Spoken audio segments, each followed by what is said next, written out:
Assalamualaikum warahmatullahi wabarakatuh. Pemirsa Tegar TV, bagaimana kabar Anda? Semoga selalu sehat dan senantiasa semangat dalam menjalankan aktivitas di hari ini. Senang sekali rasanya saya Salsakina dapat menyapa Anda dalam dialog spesial hari ini. Pemirsa, sebagaimana kita ketahui bahwa para petani di Indonesia saat ini semakin kesulitan untuk mendapatkan pupuk subsidi usai diterapkannya Permentan Nomor 10 Tahun 2022. Dan kita akan membahas bagaimana situasi usai diterapkannya Permentan Nomor 10 Tahun 2022 di Kabupaten Lampung Tengah. Tentu saja bersama Wakil Ketua 1 DPRD Kabupaten Lampung Tengah dari fraksi Golkar. Assalamualaikum Pak Julius. Waalaikumsalam Mbak Salwa. Bagaimana kabarnya Pak Julius? Alhamdulillah sejauh ini baik. Baik ya Pak, ya. Semangat di awal tahun, bagaimana kesibukannya? Semakin padatkah atau justru masih santai nih Pak di awal tahun? Ya, kita harus semangat, dan apalagi kita sebagai orang politik ya, dan di tahun politik ini kita betul-betul harus bekerja untuk rakyat, gitu. Jadi terus selalu ya tetap Pak, semangat ya. Tetap semangat ya. Walaupun di masa-masa mau menuju akhir ya Pak. Ya, benar-benar sekali. Karena tahun depan kan sudah saatnya kita ini ya, pemilu seluruh Indonesia ya, dan juga suasana yang berbeda di pasca setelah pandemi COVID-19 ini. Baik, Pak Julius, ketika berbicara mengenai Permentan Nomor 10 ya Pak, tahun 2022 yang baru saja sah diterapkan di tahun 2022, untuk di Kabupaten Lampung Tengah sendiri bagaimana situasinya? Begitu signifikankah terasa oleh para petani, khususnya di Lampung Tengah? Kemarin beberapa hari yang lalu memang di rumah aspirasi saya ini kan dipenuhi oleh teman-teman yang para petani khususnya ya, dari Onoharjo, dari Terbanggi Besar juga ada, dari Nambadan juga ada, ya seputaran Terbanggi dan seperti Mataram lah. Mereka sangat merasakan sekali dengan berkurangnya subsidi pupuk dan kemudian begitu mahalnya harga pupuk yang non-subsidi. Dan ini menjadi PR bersama, meskipun saya bukan di bidang pertanian, karena saya adalah bidang manajemen sebenarnya, manajemen ekonomi, tapi saya merasakan begitu sulitnya mereka di tengah-tengah setelah pandemi ini mencari pupuk ya yang biasanya disubsidi, dan saat ini pengurangan subsidi, dan kemudian dia pengen yang non subsidi tapi harganya yang luar biasa mahalnya. Iya, betul. Jadi situasinya seperti itu ya. Dan sangat begitu terasa dikeluhkan oleh para petani. Sangat terasa buat para petani ya. Untuk para petani. Kemudian yang sudah sampai di telinga Pak Yulis sendiri sebenarnya keluhan-keluhan berapa, apa yang dampak yang begitu terasa oleh mereka? Pertama soal harga. Harga. Dan kedua, memang terkadang yang terjadi ya udah umum di Indonesia ya, apalagi di Lampung Tengah ini ya. Sudah pupuk mahal, kemudian baik tanaman padi, tanaman jagung ya, dan singkong, kemudian begitu panen raya harga murah. Sebenarnya sudah pernah saya kutip dari kata Bupati Lampung Tengah ya. Para petani ini kan tidak perlu diajari cara menanam. Tidak perlu diajari cara bagaimana mengatasi hama yang ada. Tapi bagaimana caranya pemerintah daerah dan DPRD khususnya membuat sebuah skema untuk mempertahankan harga yang ada. Jadi petani ini merasa pertama merasakan keberuntungan ya. Yang namanya kita usahakan harus ada beruntung, ada keuntungan. Inilah yang dikeluhkan pada para petani ya, sudah pupuk mahal dan kemudian setelah panen raya harganya turun. Iya, seperti itu. Seperti itu. Jadi artinya bahwa petani di Kabupaten Lampung ini sebenarnya tidak siap ya Pak ya. Begitu shock usai diterapkannya Permentan ini. Benar. Dan apalagi yang dicanangkan saat ini kan saya melihat ya, beberapa bulan yang lalu kan saya pernah statement akan ada kelangkaan petani di usia 50 tahun ke depan. Karena apa? Sekarang kan kita melihat para petani kan umurnya di angka 60 ke atas. Jadi petani milenial itu begitu berkurangnya gitu loh. Seorang anak petani nggak mau jadi petani. Bagaimana seorang anak petani mau jadi petani sedangkan harga hasil tani tidak menjanjikan gitu loh. Disinilah yang akan membuat para generasi muda akhirnya mengurungkan diri untuk membidangi di pertanian tersebut. Andaikan ada standar harga dari pemerintah ya untuk harga-harga yang ada dan menjanjikan, saya yakin akan tumbuh petani-petani milenial di Indonesia ini. Seperti itu kalau berimpaknya ke depannya ya, kalau betul. Situasi saat ini Pak. Jadi artinya ini kalau dari menurut Pak Julius sendiri, langkah pemerintah untuk menerapkan Permentan Nomor 10 Tahun 2020 ini merupakan solusi yang tidak tepat kalau dari menurut Pak Julius. Sebenarnya ini kalau menurut saya ya, di masa sekarang ini ya, satu hal memang bisa dikatakan tepat nggak tepat sih ya. Ini kan semua tergantung dari kita. Kita sebagai manusia diberikan pemikiran, improv ya, kita harus bisa improvisasi dan kita bisa berinovasi. Kita melihat back to nature ya, sebelum zaman Indonesia maju seperti ini ya. Dulu kan para petani itu kan dia pakai pengolahan pupuk biasa dari kotoran-kotoran yang ada, bisa kotoran ternak yang ada. Selama saya masih kecil dan bahkan saya belum lahir dulu ya. Dan nyatanya mereka tetap bisa swasembada pangan. Zaman Orde Baru dulu seperti itu juga ya kan, bisa juga mereka surplus terkait hasil pertanian ya. Dan ini perlu kita tularkan kepada para petani di saat pupuk langka, bagaimana caranya berinovasi, membuat pupuk organik. Kita melihat pupuk organik ini prosesnya nggak lama, paling bentar hanya sebulan 2 bulan, tapi masa panen biasanya sekitar 6 bulan. Di saat penanaman pertama, bagaimana caranya petani ini berinovasi membuat pupuk yang kemudian nanti diimplementasikan pada tanah yang akan kita tanam, ya kan? Dan itu juga membuat kesuburan tanah itu sendiri, back to nature. Karena selama ini kan kita udah dimanjakan oleh kimia nih. Wah, nih nggak kimia, enggak kan gitu kan? Nah, ini kan kita harus menjaga lah untuk generasi kita ke depan, ya kan, anak cucu kita. Lama-lama kalau pakai kimia juga, ya semakin lama tanah itu semakin tandus. Baik. Itu nanti berapa puluh tahun ke depan itu akan sangat dirasakan. Sangat dirasakan. Artinya Ya. Pak Julius sepakat dengan Permentan nomor 10 tahun 2022 ini karena bisa membuat para petani lebih jauh lebih mandiri. Iya, Pak, ya? sepakat ya. Karena kita cukup tahu ya, Indonesia kan sangat dimanjakan petani ini. Sangat dimanjakan. Dengan subsidi, Subsidi ya kan? ini. Ada kemarin kita cerita saja, Pak, pupuknya mahal. Saya nanya aja, kamu satu hari ngerokok berapa bungkus? Ada yang 3 bungkus, ada yang 5 bungkus. Kenapa sih nggak direlain 2 bungkus? Sedangkan kalian ini masa tanam kan 4 bulan sekali. Coba bayangin aja, 1 bungkus itu 50.000 misalnya. Kalikan sekian bulan, bisa nggak tuh beli pupuk? Pasti bisa. Tergantung dari kitanya. Tergantung dari Iya, kitanya. tergantung dari kitanya. Jangan malas intinya. Jangan malas intinya, itu. Tapi kalau jauh lebih dari itu sebenarnya apa sih Pak kesulitan yang dirasakan petani? Mengapa begitu sulit untuk beralih ke pupuk organik? Katanya bahwa memang masanya itu jauh lebih lama. Apakah benar itu, Pak? Setelah saya kemarin, kalau saya belum praktek sendiri, saya nggak akan percaya. Saya kan kemarin melihara kelinci ini, ada sekitar 50 ekor ya. Kita ambil kohenya, ya, kita fermentasi, terus air seninya kita fermentasi. Terus kemudian 2 bulan kemudian saya praktekkan di tanaman padi. Alhamdulillah 3 kali panen, padi, jagung, sayuran, kita nggak pernah mupuk. Tidak pernah mupuk. Ya, itu ada di edukasi di inilah, di Oma Kibo ini. Dan itu bisa bisa ditanyakan kepada tetangga kanan kiri saya, dan pengelola tanah juga ada di situ. Jadi Pak Yuda sudah langsung Mempraktekkan, ya. bahwa sebenarnya pupuk organik ini bisa menjadi solusi Betul. usaha dari Permentan. Betul sekali. Baik Pak Yulius, Ya. nanti kita lanjutkan kembali Oke. perbincangan kita. Dan untuk pemirsa jangan kemana-mana, tetap di Dialog Spesial.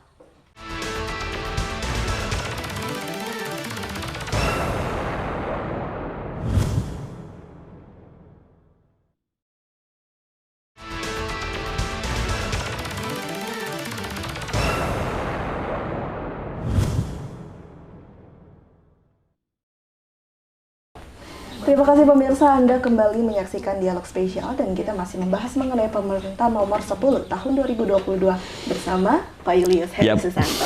Baik, kita lanjutkan kembali perbincangan kita Iya, dengan Mbak. Pak Julius sudah praktek, sudah membuktikan secara langsung.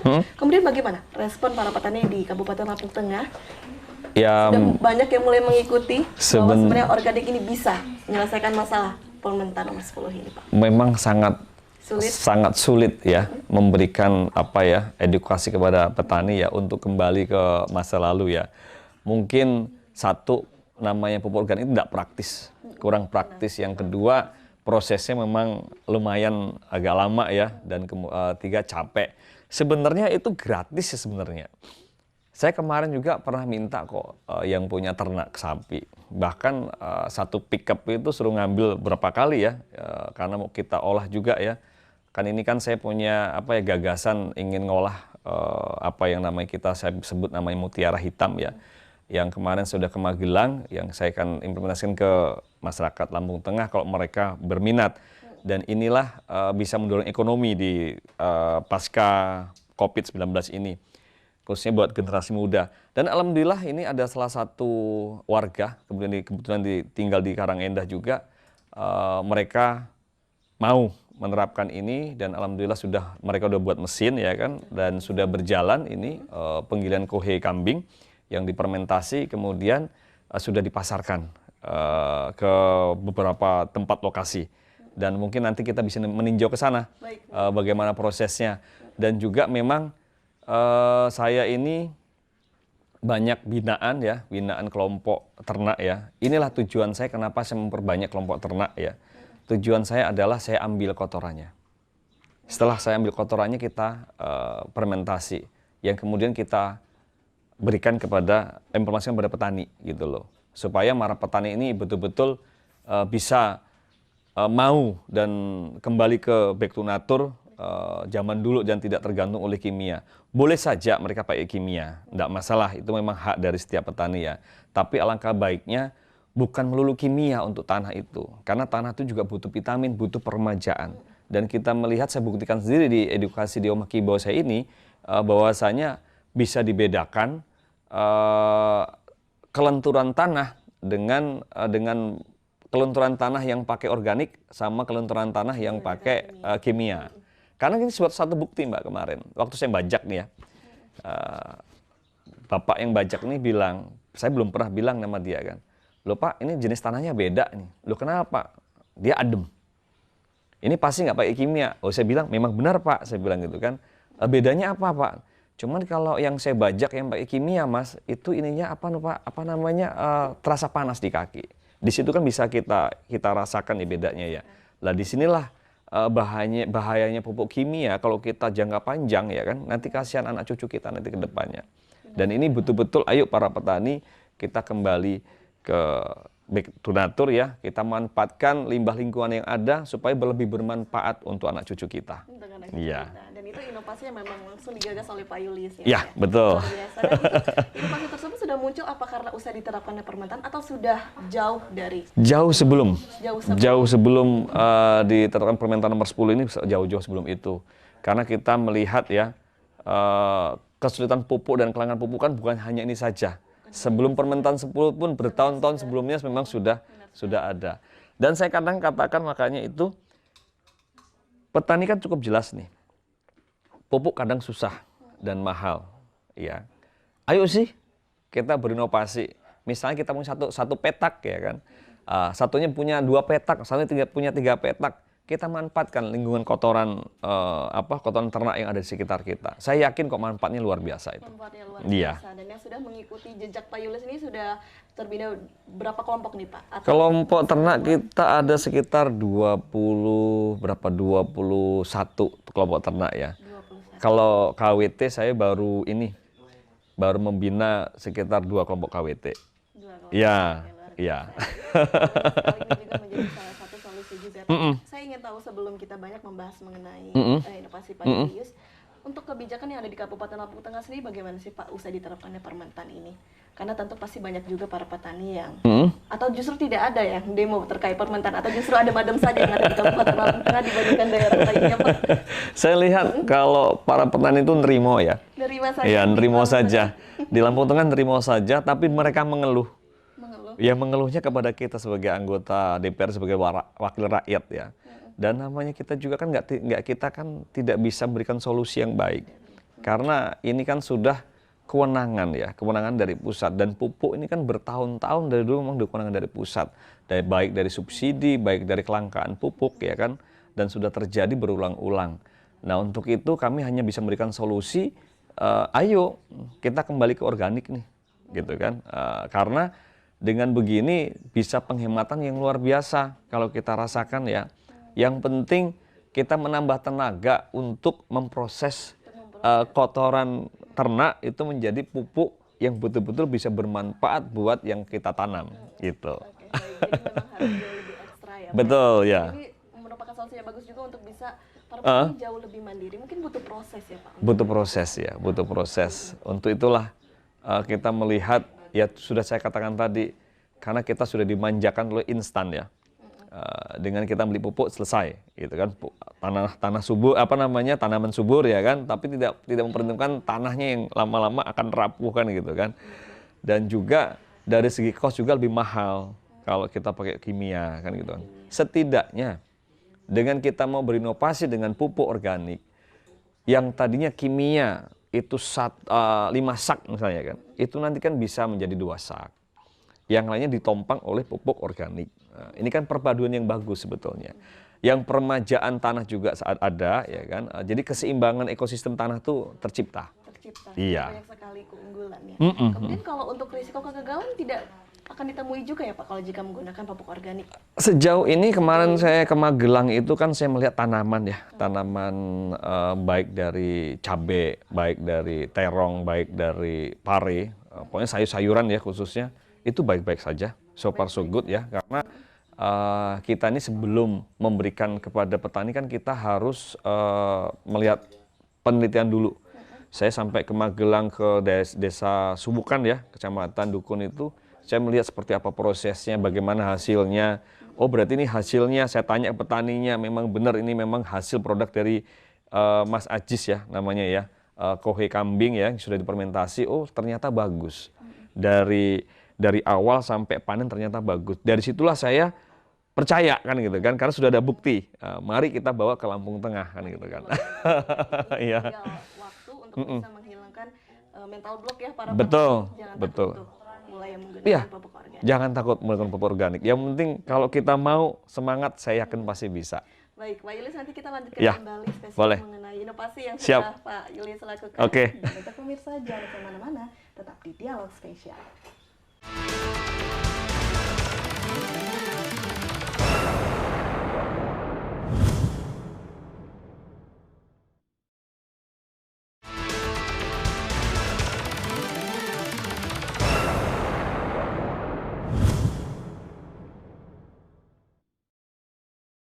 Terima kasih pemirsa, Anda kembali menyaksikan Dialog Spesial.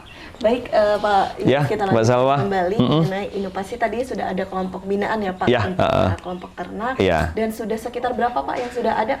Sekitar 21 kelompok ternak. 21. Ya, terbagi di 4 kecamatan, ada di Seputi Mataram, Seputi Agung, Terbanggi, dan Waipungubuan. Ya. Dan itu pembinaan untuk pupuk organik cair atau padat Kak? Atau seperti apa Pak? Kalau ini kita sifatnya membina kelompok ternaknya. Pembinaan kelompok ternak. Yang mana nanti saya tidak minta apa-apa sama kelompok ternak, saya hanya minta kotornya biar saya ambil. Oh begitu. Ya, kemudian akan kita proses ya. Setelah kita proses jadi, memang butuh proses yang panjang untuk meyakinkan petani ya. Setelah kita proses jadi, kemudian kita berikan kepada petani, berikan contoh. Ya memang ke depan juga kalau sudah memenuhi syarat ya akan kita jual juga. Nah, dan di sini saya hanya menawarkan kepada teman-teman pemuda yang apa ya, yang katanya sulit cari kerja. Ayo kita betul-betul apa ya, mandiri ya, menciptakan lapangan pekerjaan baru. Nanti saya juga bisa membimbing ya, bagaimana cara pembuatan mesinnya, bagaimana cara pemasarannya kita siap. Karena ke depan saya yakin ini menjadi suatu persaingan bisnis yang bagus ya. Dan nanti juga ke depan pasti akan ada kelangkaan bahan baku untuk pupuk organik ini khususnya. Jadi ini sebagai salah satu langkah untuk antisipasi ya ke depannya mengenai isu-isu. Jadi sini kita ambil Mbak, kalau kita mau berinovasi. Pertama, pemuda atau generasi muda itu bisa mandiri menciptakan lapangan pekerjaan baru, yaitu khususnya menciptakan pupuk organik asal ada kemauan, yang kemudian bisa meraih keuntungan, ya kan, keuntungan. Saya yakin kok kohe mentah itu nggak akan mahal, tapi setelah barang jadi itu bagus, itu menjadi nilai rupiah. Makanya saya katakan tuh mutiara hitam. Mutiara yang menghasilkan emas, gitu loh. Dan di sini menggunakan kohe kambing. Ya. Apa itu Pak? Memilih kambing dibanding lainnya? Lebih lainnya ya, kohe kambing ini kan dia padat ya. Kemudian padat, unsur pupuknya itu bagus seperti kohe kelinci, yang mana kita ambil kohe kambing karena dia kering. Satu, prosesnya lebih mudah daripada sapi ya. Kalau sapi kan butuh penjemuran nih. Kalau kambing kan tidak butuh penjemuran. Cuman kalau dalam kondisi agak basah ya kita jemur juga sih. Cuman tidak akan memakan waktu yang lama. Kalau kotoran sapi kan membutuhkan kotoran yang lama. Cuman yang akan kita ke depan mau kita praktekkan itu akan kita padukan antara kotoran sapi, kotoran kambing. Bisa di mix ya, Kita lagi mau ada penelitian, kita mix ya kan. yang kita tidak akan melepaskan dari pencampuran dolomit, ya kan? Dolomit yang kemudian kita keringkan, kemudian baru kita giling. Kita giling baru kita fermentasi. Kalau pengen tahu rumusnya, datang ke Omah Kibau. Nah, itu jauh Pak dari lokasi di sini. Gimana? Jauh dari sini lokasinya. Lokasinya peternakan sama penggilingan nggak jauh. Nanti kalau memang ada waktu, saya ajak ke sana.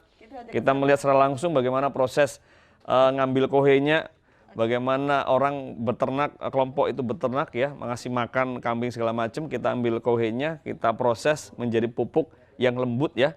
Karena kohe kambing ini kan kalau nggak difermentasi dia keras. Cuman kalau kita giling, kita lembut, begitu kita berikan kepada tanaman akan terserap langsung pada tanaman itu. Ya. Baik, saya penasaran sekali saya ke sana. Tapi Boleh. sebelum itu saya penasaran juga. Jadi artinya ini masih berada di tahap belum sampai kepada pemasaran ya Pak ya? Belum. Ini baru sebagian pemasaran, baru sebagian. Baru sebagian. Cuman saya ini kan lagi uji coba nih Mbak ya. Kita kan ada tempat uji coba. Kalau memang itu bagus, kita memang mix itu nanti memang bagus, baru kita pasarkan. Cuman kalau memang kita belum bagus, kita belum berani memasarkan. Cuman kalau untuk kohe kambing sendiri itu sudah tanpa ini ya, saya tanpa pikir panjang sudah bisa layak untuk dipasarkan. Sudah layak Ya, dipasarkan dan betul. sudah dipraktekkan juga ke Sudah tanaman dipraktekkan. dan terbukti keunggulannya. Terbukti Pak, keunggulannya. tanamannya apa? Yang Lebih hijau, lebih segar ya kan. Kalau kita makan ya, itu lebih terasa di tenggorokan tuh lebih enak. berbeda. Berbeda. Ini Pak Yuli sudah langsung merasakan. Merasakan sendiri ya. Dan tetangga kanan kiri juga udah merasakan. Sudah Dari jagung manis yang saya bagi, dari timun yang saya bagi, dari kangkung yang saya bagi, dari bayung yang saya bagi, dari bayam cabut yang saya bagi. Terus apalagi tanaman ada lagi dari terong yang saya bagi. Itu sudah saya praktekkan di sini. Iya. Lalu kemudian apakah prosesnya ribet nih Pak? Sebenarnya tidak. Akademi Langka apa itu? Sebenarnya enggak. Yang pertama kita lakukan tadi saya katakan proses fermentasi ini nggak lama. Dia hanya membutuhkan waktu 2 minggu. Membutuhkan Waktu 2 minggu ya, 2 minggu saja. Dan setelah itu baru kita bisa kasih pupuk ke tanaman. Bisa tahu ke tanaman. Iya, proses tanaman kan tetap jalan tuh seperti biasa. Nah, yang membedakan adalah kita memberikan pupuk kimia atau kita memberikan pupuk organik. Kalau pupuk organik tuh kita harus memproses. Iya, cuman kalau mau beli, itu kan lebih murah dari pupuk kimia. Itu, iya. Disinilah kalau Iya. itu hadir ya Pak. Bener. Dan bahan-bahan tuh yang dipersiapkan apakah sulit dicari atau justru tidak? Sangat mudah sekali. Sangat mudah. Apa saja itu bahan-bahannya Pak? Ya, pertama kotoran ternak, Kotoran ternak. terus dolomit. Sisanya yang campuran yang lain, yang sangat mudah dicari. Nanti rumusnya ada anak muda yang minat atau saya minat, datang ke Omah Kibau. Langsung datang ke sana ya, Pak, ya? Boleh. Oke, kalau begitu kita bisa langsung ke sana Pak. Boleh yuk kita ke sana kalau memang ini. Kita melihat bagaimana cara proses penggilingan kue kambing ya dengan pencampuran dolomit. Oke, Ya. baik. Mari Pak. Yuk, mari.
kasih pemirsa, Anda kembali menyaksikan Dialog Spesial dan saat ini kita sudah pindah lokasi ya Pak. Kita Iya. sudah berada di Paguyuban Paguyuban Ternak Pemuda Maju. Pemuda Maju. Iya, Nah, betul. ini kita sambil keliling-keliling ya Pak. Iya, kita di sini ini Mbak ngecek kohe Iya. yang sudah mau nanti kita giling ya kan. Nanti kita setor ke apa namanya kelompok yang satu kelompok usaha bersama. Nanti di sana diproses untuk dihaluskan. Ini kan penghasil mutiara hitam nih. Jadi kohe kambing itu didapatkan dari sini. Dari sini ya. Nah, ini kalau saya lihat cukup banyak, ini ada berapa nih Pak total? Ini jumlah kambing yang ada di sebenarnya ada hampir 80 ekor, cuman ada kita bagi-bagi ke kelompok-kelompok yang lain supaya yang kelompok satunya itu juga bisa istilahnya apa ya? Bisa mendulang rupiah juga dari situ. mendulang Ya, rupiah. pemerataan ya, ya. Dan total ada 21 kelompok ternak. kelompok. Iya. Dan ini salah satunya ya Pak ya. Iya. Dan juga satu Mbak, ini kalau Kenapa kita hanya satu kelompok begini untuk pemenuhan kue sangat kurang. Sangat kurang. Kadang- Karena dibutuhkan Kita butuhkan sebanyak-banyaknya, makanya kelompok usaha bersama terkait kue ini kadang-kala kita mengimpor dari luar begitu. supaya untuk pemenuhan pemesanan pupuk organik itu ya. Begitu. Ya. Jadi kalau untuk kohe kambing ini saya lihat ini di bawah ini kohe kambingnya ya Pak ya? Ya ini kue kambingnya. Kohe kambing. Kue kambing. Ini kalau di atas begini akan menguntungkan kita karena kotoran dengan makanan dengan sisa makanan itu tidak akan tercampur dengan kotorannya. Jadi memudahkan kita untuk penyaringan. Penyaringan karena apa? Sebelum kita giling kita saring karena kita takutnya ada besi, ada kotoran yang nggak bisa terurai dengan kohenya. Maka dari itu kita buat panggung seperti ini, gitu. Makanya bentukannya sini untuk Iya. memudahkan penyaringan ya Pak. Penyaringan ya. Ini kalau dilihat kan dari warnanya itu ada yang warna Hitam. abu-abu, ada warna hitam, ada warna Iya. abu. Sebenarnya kalau untuk yang cocok dijadikan sebagai pupuk tuh ada bedanya nggak Pak? Atau justru sama saja semua bisa asal penyaringannya baik? Sebenarnya semuanya sama saja. Ini kan antara lama dan baru saja sebetulnya. Dan intinya kue kambing ini harus kering saja sebetulnya. Harus kering saja. Harus kering, kemudian bisa kita campur di rumit baru kita masukkan ke penggilingan penghalus kohe itu. Nah, kita sambil keliling ya Pak mari. ya. Nah ini lihat di depan sana ada banner Paguyuban Ternak Pemuda Pemuda Maju. Maju, Ini iya. ada kenapa nih Pak namanya Pemuda Maju? Ada maksud tertentu nggak nih Pak dengan istilah nama Pemuda Maju? Kalau itu saya kurang paham ya. Kurang paham Karena yang bentuk mereka. yang membentuk mereka, yang kasih nama mereka. Mereka. Dan ini sebenarnya bukan hanya satu pemuda maju, ada yang namanya Janak Jaya, ada yang namanya Barokah, ada yang namanya Maju Lestari, Maju Lestari. ada yang namanya Fajar Jaya, Fajar Jaya. banyak macam-macam nama kelompoknya. Yang dari Ketio itu apalagi ya, Sejahtera ada juga seperti itu. Dan kalau saya melihat di sini yang digerakkan dari dari Pemuda Maju ini, dari sistem kandangnya ini adalah breeding. Breeding itu berarti pengembangbiakan, bukan fattening. Kalau fattening kan penggemukan ya. Mereka mengembangbiakan mungkin antara satu pejantan dimasukkan dengan 10 betina. 8 atau 10 betina. Jadi dia konsepnya kalau saya melihat peranakan. Peranakan. Dan kalau saya lihat dari jenis kambing, ini adalah kambing kacang. Kambing kacang. Kambing kacang ya, kan ada rambon, ada kacang. Ini kambing lokal lah, kambing kacang. Kambing lokal. Iya betul. Nah, jadi yang berada di sini jenisnya kambing Kambing kacang. kacang Iya. aja. Ada Satu juga. jenis. Ada apa? Ada juga yang etawa ada. Ada ya tawa. Tergantung dari kesepakatan kelompok ternak yang mereka buat mau ke kambing apa gitu. Mungkin kambing kacang ini ada kelebihannya sendiri Pak dibandingkan jenis kambing lainnya. Satu, kalau saya melihat ya saya pelajari ya kambing kacang itu lebih bandel dari penyakit. Lebih bandel dari penyakit. Makanannya lebih mudah, apa saja yang mereka makan, mau rumput model jenis apa dia makan.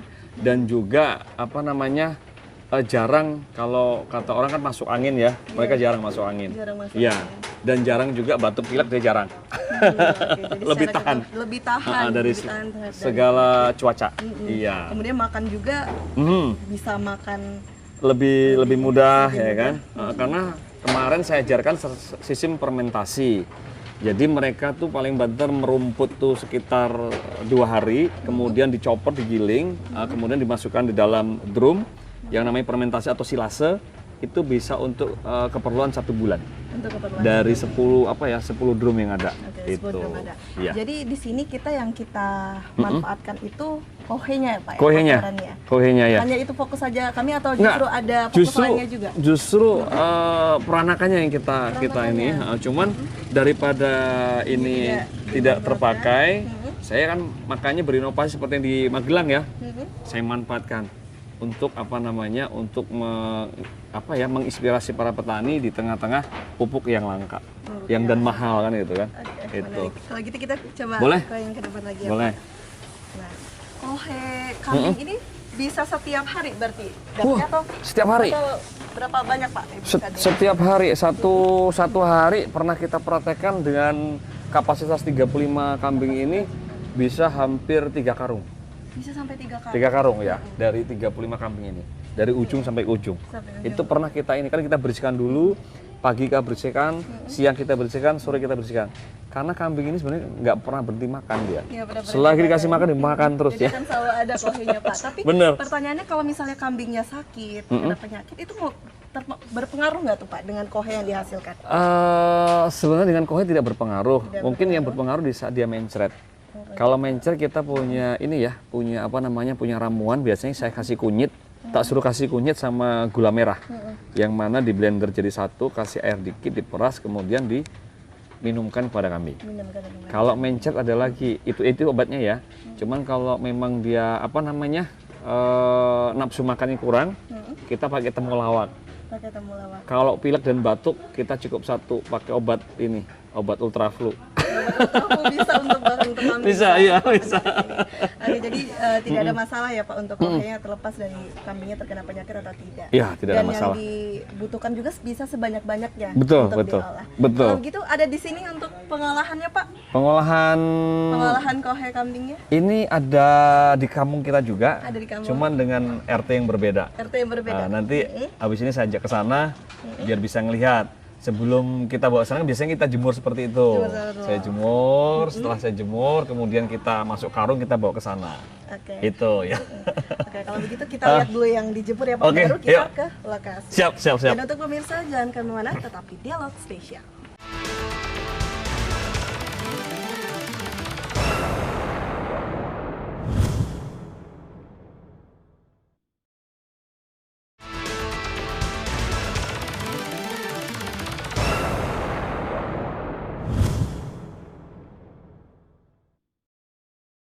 Oke, nah ini apa nih Pak yang di depan kita? Kohe yang sudah Ini kohe yang kita ambil dari pangkrong tempat kambing. Kita sengaja kita jemur karena agak basah kena air hujan. Setelah nanti kering, kemudian kita saring ya, kotor-kotoran kita ambil, kemudian kita kasih ini dolomit. Setelah dolomit, kemudian baru kita antar ke rumah produksi. Iya. Iya. Kalau pengeringannya ini butuh estimasi berapa lama sih Pak? Atau Sebenarnya yang penting kering? sebenarnya nggak lama sih, yang penting kering saja. Penting kering. Kadangkala kita jemur jam 10 pagi ya, atau jam 11 matahari udah ini, nanti jam 2 sudah kita ambil, kita masukin karung ya. Dan tujuan untuk pengeringan ini apa? Satu, untuk ngontrol ini supaya air hujan itu menguap dulu ya. Jadi juga memudahkan mesin kita untuk penggilingan, karena kalau terlalu basah nanti dia lengket di mesinnya. Jadi tidak maksimal keluar semua gitu loh. Itu. Nah, kemudian kalau sudah kering itu bisa dilihat dari warna ya Pak ya? Ya. Mungkin warnanya Sudah kayak putih-putih gitu. putih. Kemudian secara manual juga untuk penyaringannya Pak? Secara manual, kita ambilin, terus nanti kita ada saringan seperti itu. Seperti itu kita buat khusus, kita ayak ya. kita ayak. Nanti yang jatuh hanya kohenya, kotoran yang ini rumput-rumput ada di atas saringan. Itu. Setelah itu baru bisa dibawa ke Rumah penghalusan, rumah produksi pupuk ya. Kalau gitu kita coba langsung ke rumah produksi. Yuk kita ajak ke sana yuk, biar lebih lebih komplit lagi, biar ngerti prosesnya bagaimana cara penghalusan dari kohe kambing. Ya. Yuk.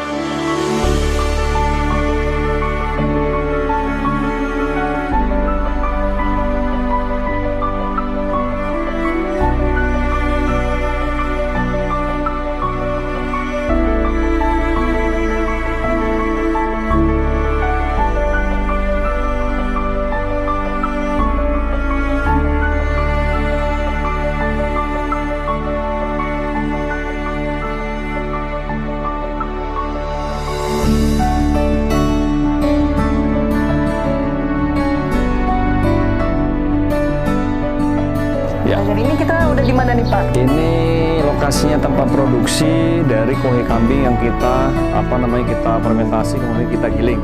Tempatnya Mas Edi. Saya taunya beliau ini Mas Edi Suling. Iya di Karangindah.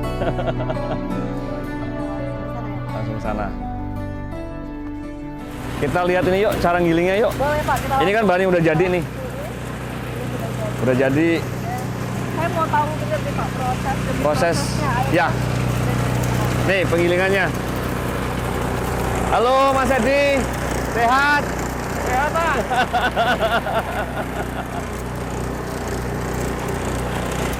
Ini proses penggilingan. Yang lagi digiling, halus masuk mana? Nggak kedengar ya?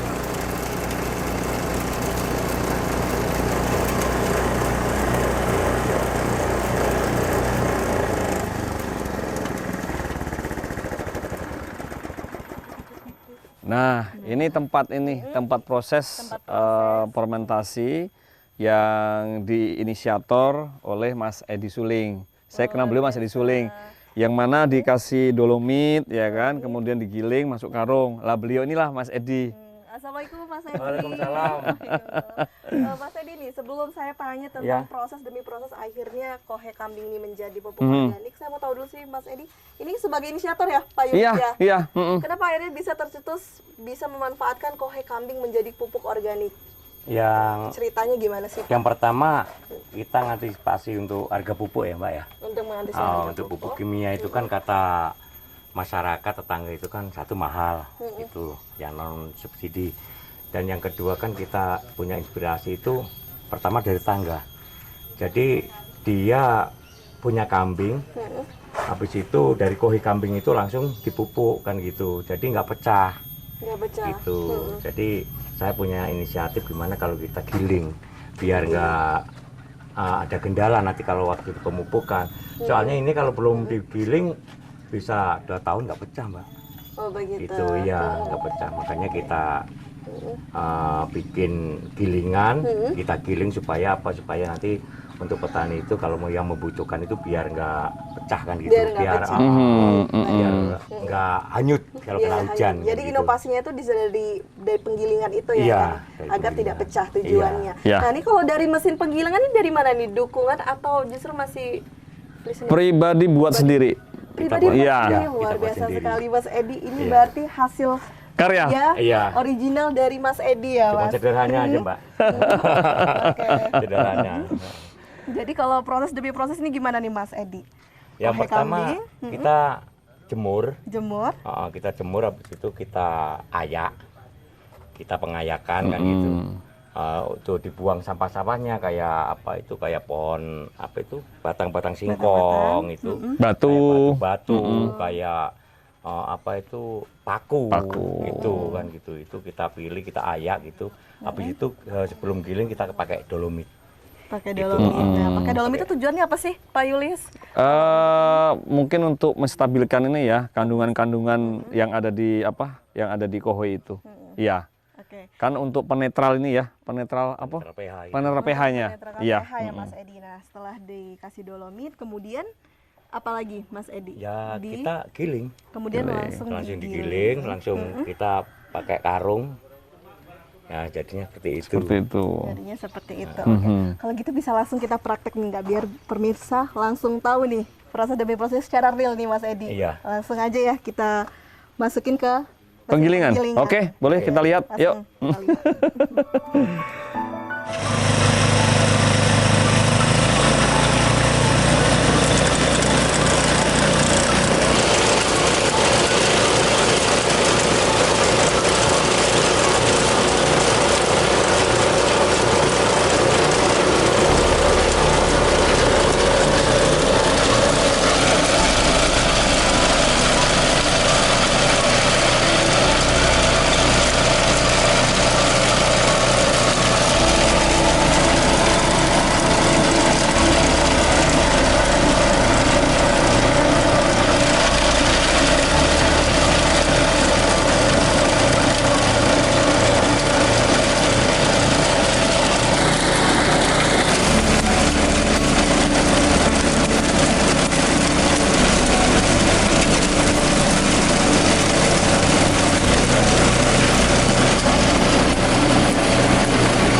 Terima kasih pemirsa, Anda kembali menyaksikan Dialog Spesial dan tentu saja kita masih membahas mengenai pengolahan kohe kambing menjadi pupuk organik.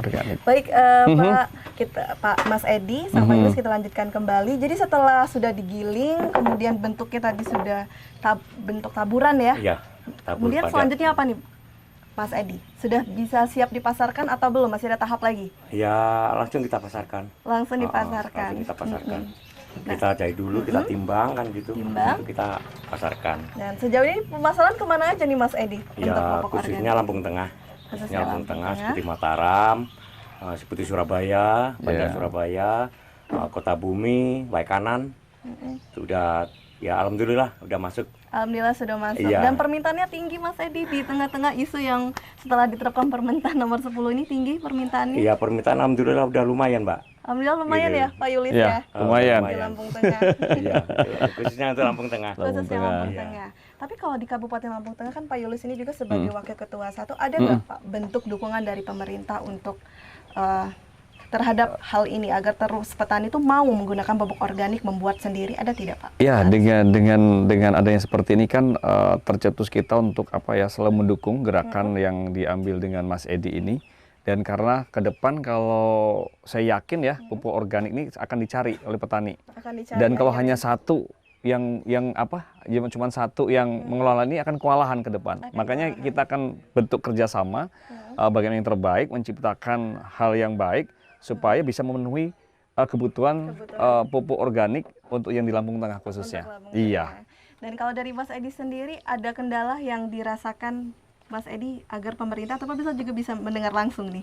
Ya kalau kendala sebetulnya kita Di mana terbentur nih? sama bahan baku, Mbak. Ya. Bahan baku. Soalnya kalau koi kambing itu kan nggak kayak koi sapi kan gitu. Jadi biasanya kalau koi kambing itu, kalau yang punya kambing itu untuk dipergunakan sendiri, gitu. Jadi kendalanya pertama bahan baku. Jadi kita untuk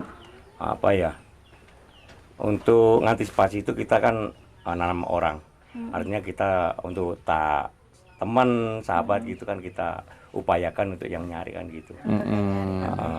Jadi untuk mengantisipasi bahan baku, Iya, mungkin bisa mengantisipasi memperbanyak bahan baku. kelompok ya Pak ya? Memperbanyak kelompok ternak yang kemudian nanti yang sudah saya ceritakan tadi kita akan ambil dari kohenya dan kemudian kan kita olah bersama dengan Mas Edi seperti itu. Dan ini juga nanti kan kita lagi menyusun mesin nih dengan kapasitas besar, nanti bisa dikelola juga di sini di rumah produksi ini bersama Mas Edi juga ke depannya. Wah, Iya. menarik sekali, Mas Edi. Jadi berarti ini benar-benar digagas langsung pertama kali ya di Kabupaten Lampung Tengah ya? Setahu saya ya. Tahu ini ya? Karena kemarin kan saya ngelihat YouTube ya kan, saya ke Magelang, tiba-tiba kita kan temenan di WA nih dengan Mas Edi. Mas Edi membuat seperti itu juga. Kemudian untuk memperlebih jelas lagi, saya ke Magelang nih dengan Mas Ajis. Kebetulan Mas Ajis ini adalah kawan dari Mas Edi juga.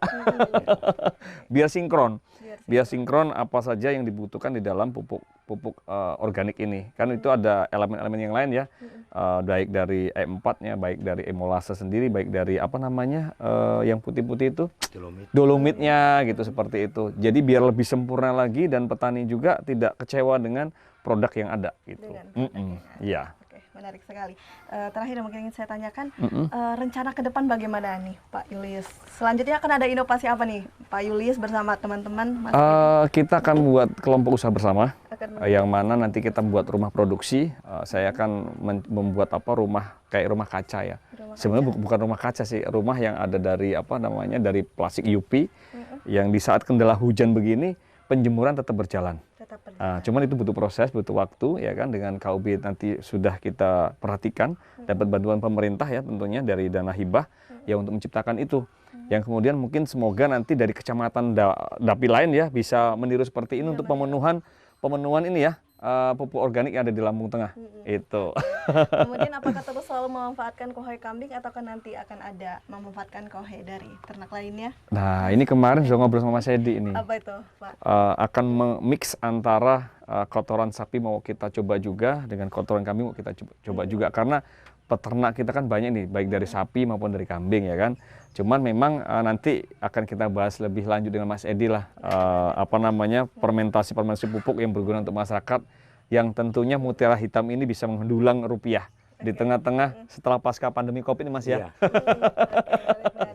Iya. Semoga segera terrealisasi ya. Amin, amin, amin, amin, amin, Tapi amin. kalau di rumah saya di sini apa akan mau memperluas nih pemasaran Mas atau justru di Kabupaten Lampung Tengah dulu fokusnya? Cita-citanya seperti itu, Mbak. Bisa sampai Iya. di luar ini ya. Iya, Yang penting apa nih kalau mau bisa dikenal di daerah lain, Pak Julius kira-kira saran yang mungkin bisa diberikan ranah digital kah atau apa? Ya kita akan menggunakan media sosial. Menggunakan media sosial. Nanti kalau sudah terbentuk apa namanya rumah produksi, akan kita buat media sosial untuk kita sebarkan ke seluruh Sumatera khususnya ya. Karena kita pernah lihat kemarin waktu kita ke Magelang Mas ya, saya ke Magelang itu dia sampai ke Riau, Pekanbaru pengirimannya. Padahal harga pupuknya sama ongkos kirim mahal ongkos kirimnya.